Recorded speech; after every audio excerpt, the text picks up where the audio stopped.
was born in England on the 7th of September in 1876. He was the third son of Amelia and Edward Hawes. His older two brothers ended up following their dad, Edward, into his law practice. John Hawes apparently didn't have the aptitude for the law, and so he ended up becoming an apprentice architect. And it was his mum and dad actually had a very close association with the Anglican Church in England. And so they ended up, when he became an architect, he decided that he loved sort of designing churches and church buildings and all that. So he ended up becoming an Anglican priest. So he served in London for a while as an Anglican priest, and he then decided that he wanted to take himself off as a missionary across to the Bahama Islands. They'd had a big typhoon that had gone through and it wrecked a whole lot of the buildings over there. And so he went over there, and before he left, he had already been questioning his sort of dedication to the Anglican Church. And so when he got to the Bahamas, he ended up having an epiphany, and he decided that he no longer wanted to be an Anglican priest, that he'd actually much prefer to become a Catholic priest. And so he ended up studying for about 4 years and did a bit of a pilgrimage, and he ended up becoming an ordained Catholic priest in February 1915.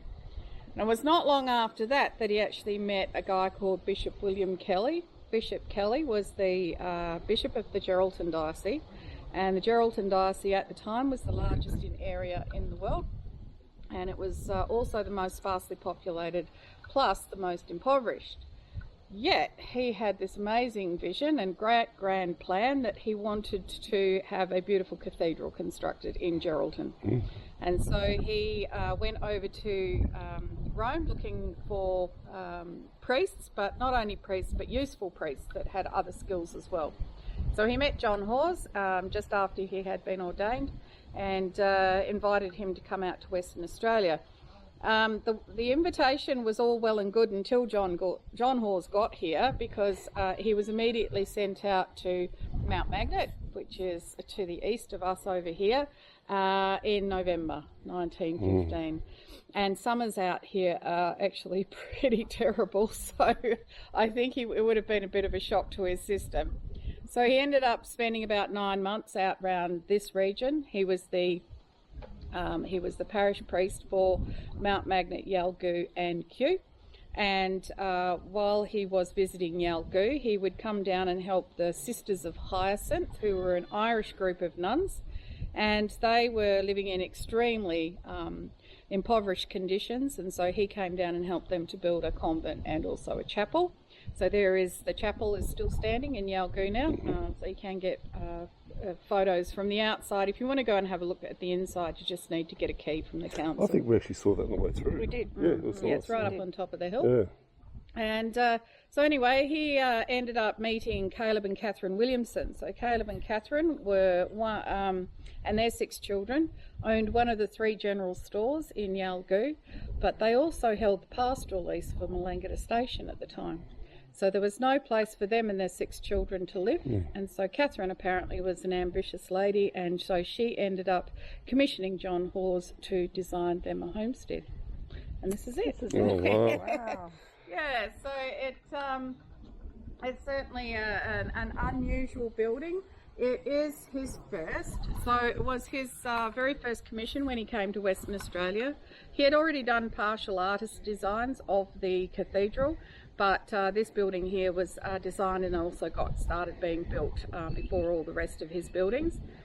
So it was designed in 1916. A local building company owned by Henry and Phoebe Jeremy ended up building it. Phoebe worked for the Williamsons as well in their shop, and Henry came out and started doing the build.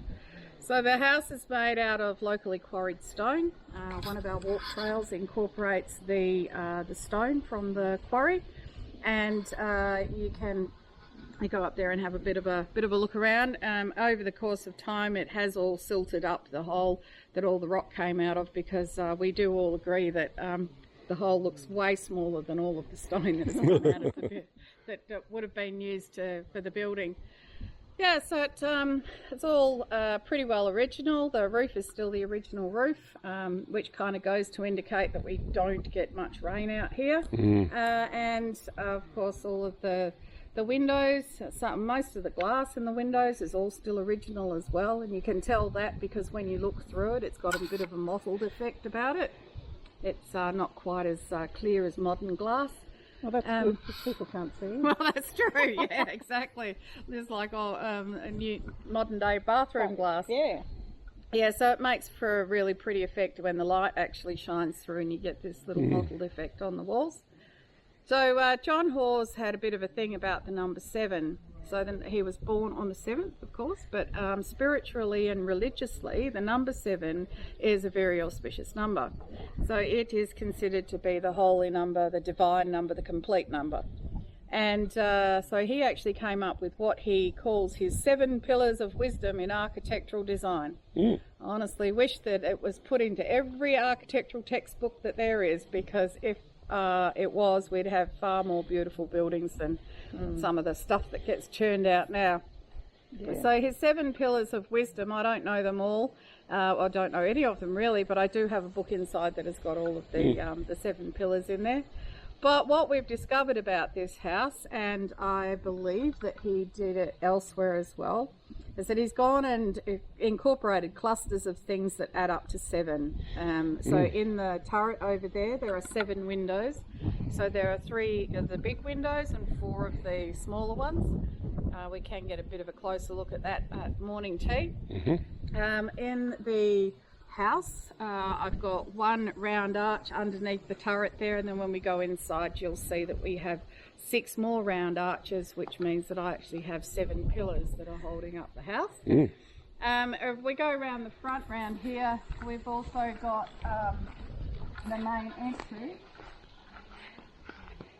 and the main entry's got a number of 7s in it. So they're pointed archways. There's 7 representations of a pointed arch. So there are 3 in the building. There's 1 in the middle there, 2 on either side of with the spent details, and 1 at the very top. So that's another 7.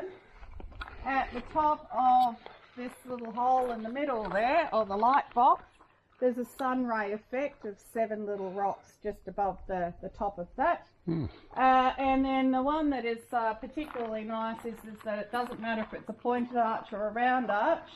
Every one of the archways has 6 stones on either side, leading up to the key stone being the 7. So that's kind of an interesting little bit. I've seen these sort of archways in churches. Yeah, so the actual architectural style, it's actually called interwar Romanesque with Spanish influences. Oh, wow. I often wonder whether if maybe that might have been the label on the red wine bottle that they'd been drinking when they came up with the name for that. But you've got to remember that, yes, it's classified as interwar, but it in fact was actually being built during the First World War. So 1917 when it got started through until about 1920 when the Williamson family finally moved in, it actually was still during the First World War. So it is a bit miraculous in fact that the whole house ended up getting built. I feel that in a lot of places it hasn't actually ended up being finished. Okay. I think like a lot of owner builds, they probably, Mrs. Williamson's most likely elbowing Caleb in the ribs and going, come on, I just want to move into my house. Let's get it finished as much as we can. So, about 1920, the Williamson family ended up moving in. All right. They didn't end up staying for terribly long, though. They held the pastoral lease from about 1905, but they sold out in 1927 to a much larger pastoral company that was in the area, buying up everything. That pastoral company ended up getting caught up in the drought and depression of the 1930s. They went bankrupt, and the bank ended up repossessing a number of the pastoral leases throughout this region. Melangata was one of them. There's every likelihood that it was probably vacant for up to about 10 years. And It wasn't until the early 1940s that the pastoral leases started getting bought back off the banks. So 1946, this one here was bought by the Seaman family. Originally, it was Tom Seaman Sr. who actually held the pastoral lease. His son Jim then ended up taking it over. Jim ended up marrying a local lady called Peggy Morrissey. Peggy Morrissey's family were from a little bit further south, but both very well-known names in the Southern Rangelands pastoral region. And Peggy Morrissey's nephew is now Bishop Michael Morrissey of the Geraldton Cathedral. Oh, wow. Gee. Yeah, so it's a quite kind of quirky little connection there. Does she come out to visit? Peggy has been passed for quite a number of years. So now. she wouldn't be coming out? No, definitely. Oh, hey, she might still be here in spirit. And also, I am getting back some of her original bedroom furniture. Oh, nice. So the daughter that had it passed away just recently, and the rest of the kids all unanimously agreed that if Melangata Station wanted to have it back again, that, well, it's perfect place for it to come back to. It's lovely. So yes, we have ended up having a few. We have a lot of things have been donated to the station or to the homestead, but yeah, to have things like that's really kind of cool. So we'll go inside now, and I'll just get you to pop your shoes off if you don't mind before we go in. Is there doors? No. That's weird. No, it's not weird, sorry. Well, it is. Honestly, I think about having doors there every single day. But we'll just go back around there for morning tea. I don't come back out this way, so I'll take my shoes with me. So as you can see, that's one arch, two arches. Oh, yes. And we got another two that end and another two that end. And no doors. No doors. Do you have any animals come in? Oh, all sorts of animals coming. You can hear one now. Yeah, no, the dogs have got free range. The baby bottle-fed lambs all have, well, sort of, they have free range. I've got to kind of barricade them out because unfortunately they can't be house trained. Oh, okay. Yeah, so this is the main breezeway system of the house. On a day like today, it is quite pleasant in the middle of winter. However, it is very unpleasant. So the way the house has been positioned is that that's south, that's west, that's east, and behind us is north. So kind of like we're in the middle of a compass where you're standing now. And unfortunately what it does is it perfectly captures the cold southerly and westerlies in wintertime and the hot easterly and northerlies in summertime. So it's not great. Yeah, so you can't keep anything in, you can't keep anything out. We have quite a lot of visitors throughout the year. We have micro bats that live up in the roof. We also have lots and lots of lizards throughout the summertime. We do have a fair few snakes come to visit as well. Or the little marsupials. We also have little fat-tailed dunarts, and we've got hopping mice, not round the homestead, but we do have them in the area here. Little night birds as well. We've got an owlet nightjar that makes its home in the roof of the house as well. So nice. We had to come to a very quick conclusion that we were just another lot of tenants that were living in the house. Well, there's a little friend down there. Oh yeah, that's little friend. Hey girl. Oh. Well, I've sort of decided on a name for her. Oh. Tenacious D. Tenacious D. Hey? Because you just keep on keeping on, don't you, girl? Yeah. She looks like she's getting along a little bit. Yeah, there she's got a little bit of hop in the step there. Yeah. And of course she's been bellowing her little lungs up out in the outside as well. You want to come this way? Yes.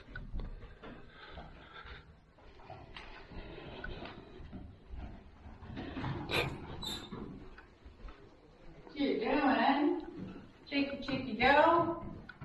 So close this door? Or? Oh, I think it can stay open, that's fine. Yeah, so this is the original dining room.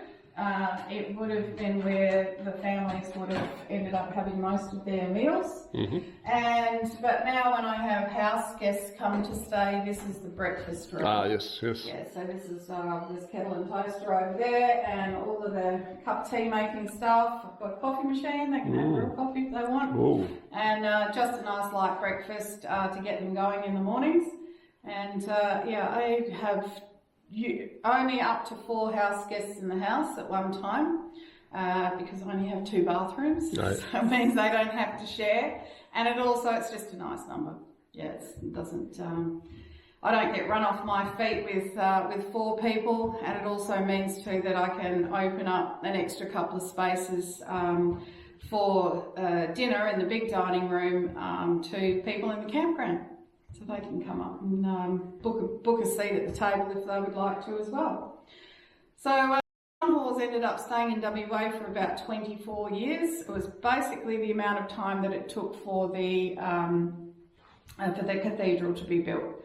While he was here though, he didn't just concentrate on that. He ended up, he did some designing for the Christian brothers at the Bindoon and Tartan agricultural colleges. He also ended up designing churches in Perenjori, Morawa, Yalgoo, Mullawa. There's a chapel in Kojarina, a church in the Chapman Valley. There's 6 of his buildings still remain in Geraldton. There's one in the convent and church in Northampton, and there's also a church in Carnarvon. That would be really good if there was a book with all that. There is. So if you, this has piqued your interest, basically you can then go and add this as another layer to your touring, because you can then start picking all the places and following his buildings. The Tartan and Bindoon Ag College is not open to the public, but I think pretty much everything else is accessible. There is a beautiful, so the cathedral in Geraldton, they do amazing tours through the cathedral, so highly recommend doing that. But as a bonus, the Catholic cathedral in Geraldton saw the need to actually honour John Hawes and all of his work that he had done. So there's the John Hawes Heritage Centre, which is basically a museum to one man.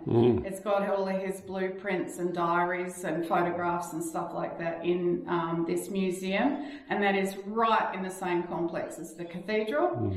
And there is now there's always been a cafe there, but a really well-known cafe in Geraldton has taken it on now, and they're doing amazing things apparently. So you can go there, you can do a tour, you can have lunch, you can have morning tea, afternoon tea, go and have a look at the museum as well.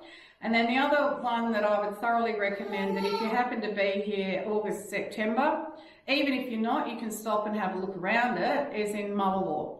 So in Mullawa, there's the church and priest house. Now, John Hawes spent most of his time in Western Australia at Mullawa.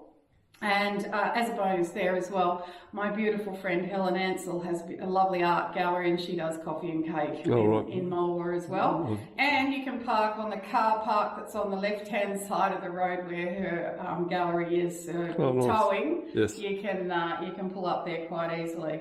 So yes, there's many of his buildings. What a legacy though. I know.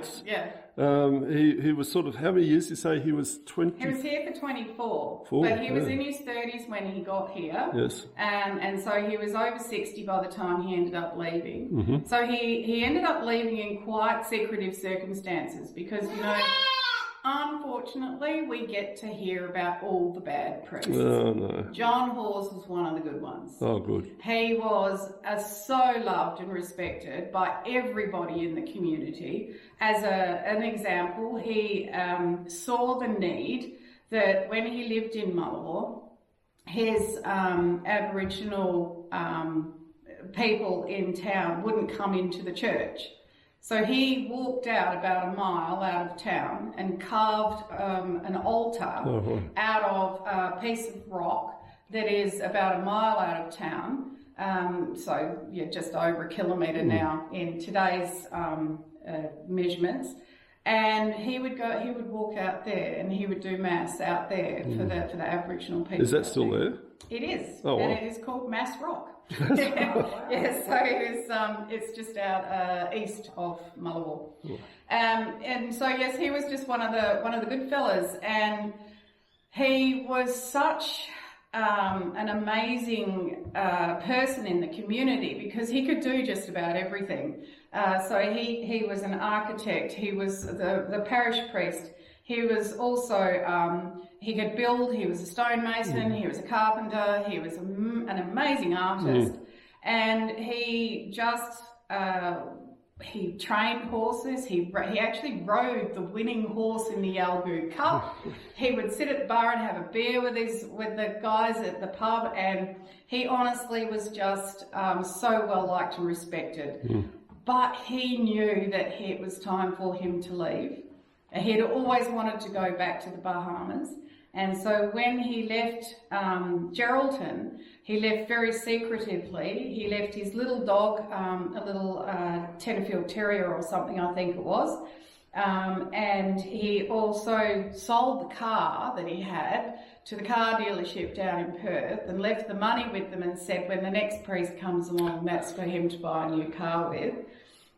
So he got onto a boat and he went back to England. He was pretty well exhausted by this stage, and he went back to England for a short time, and he'd always wanted to become a monk and a hermit, and he'd always wanted to go back to the Bahamas as a Catholic priest. So kind of, I think, just before or during his travel back to England, he was given the title of Monsignor. Oh, wow. So we are the only ones that refer to him as Monsignor. He never ever used the title. Okay. When he went to the Bahamas after he'd done a bit of recuperation in England, he actually ended up taking on the name of Father Jerome.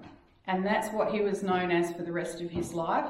He ended up living on an island in the Bahamas called Cat Island, and there was no place for him to live when he got there, so he ended up living in a cave for a short time. He then ended up building himself a hermitage and helped the people of Cat Island construct St. Alvernia's. And when he died at the age of 80 in Miami. Oh, that's a good wicket. It was a good long life. He died in hospital at the age of 80 in Miami, and his dying request was that his body was to be taken back to Cat Island and it was to be placed into his own specially constructed tomb. Wow. And they did. So that's where he was laid to rest. So on the front cover, there's a black book over here. There's 3 books that I've got, but there are many, many more. So this one here is has got a picture here on the front cover. So that's his hermitage that he built, and these little areas just in here underneath the staircase, that's his tomb. Yeah, so this book here is the most comprehensive. The rest of them are more pictorial books. Yep. But yeah, that's just 3 books, and there was a Compass on the ABC. They actually did a documentary on him as well. So he was actually referred to as the Hermit of Cat Island for a while. But yes, he was good old Father Jerome. Well, anyway, if you'd like to come this way, I still haven't done them yet, but these are some of the artworks that my friend does. I have this renamed the guest rooms this year, so this is the Paper Daisy room, and I got the Paper Daisy painting. So there's king beds in both of my rooms. oh, this is nice. Very loud, little lamb. Yeah. And you've got air conditioner up there. That's nice. What's going on? Yeah, it's lovely. So yeah, both of my rooms are kid rooms, but they can be turned into twin share rooms as well. Yep. So this one here is the twin share example, and that's the cornflower room. Oops, sorry. Come on, lamb, you're going to have to get out of the way. Cornflower. Very nice. Nice high pressed tin ceiling. Yes, yeah, pressed tin ceiling. Very comfortable. And then, of course, because our bathrooms are all outside off the veranda.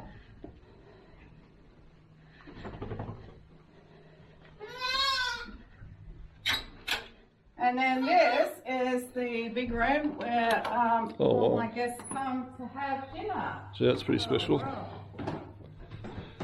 Oh, very nice. Wow. Nice sitting area here. It's nice with the fire. It is. Oh, look at the colour. Is that original? It is. Wow. Yeah. So apparently Henry and Phoebe Jeremy are responsible for painting the ceiling. Yeah. There is a little bit of a legend that goes that the Jackaroo came in and found Henry up on his back on a scaffolding painting the ceiling. I feel that if Phoebe had anything to do with it, they probably would have painted the bulk of it down on the flat surface first, and the Jackaroo's seen him putting the finishing touches up there. Yeah, so anyway. Oh, I know, yes, yeah, the old Sistine Chapel kind of thing. I like the window. That's nice. Yeah, so that bay window is kind of interesting as well. What it does is it actually captures the disappearing sun every afternoon in a slightly different location all year. So we've only just gone past the 21st of June, which is the winter, southern hemisphere winter solstice, and the sun's actually disappearing through the right-hand side set of windows. Well, of course, it moves by about a degree a day, and so it ends up just, well, we're moving by a degree a day, and the sun then ends up disappearing in a different spot. So the two equinoxes, it is coming through the middle windows, and at the summer solstice it's coming through the left-hand side set of windows. So essentially the house was built and designed back when there was no electricity. Oh, okay. So what he's done there is effectively created a lantern to get light, more light from many directions into the room, which has meant that even on a very grey day out there, it is actually still quite light in here. Yeah. So now, John Hawes, Caleb and Catherine Williamson were very religious people, and I'm a little conflicted as to whether I should allow you to film this. Yeah, so the three of them, Caleb and Catherine Williamson and John Hawes, devout Catholic people. Now we're in the middle of about 4 stations here. 2 of them are within about 15 kilometres of the Melangata Homestead here, and then we've also got a couple that are a bit further away. Melangata has always been a bit of a meeting place here, and so I think that the consensus would have been quite unanimous when they decided that they were actually going to...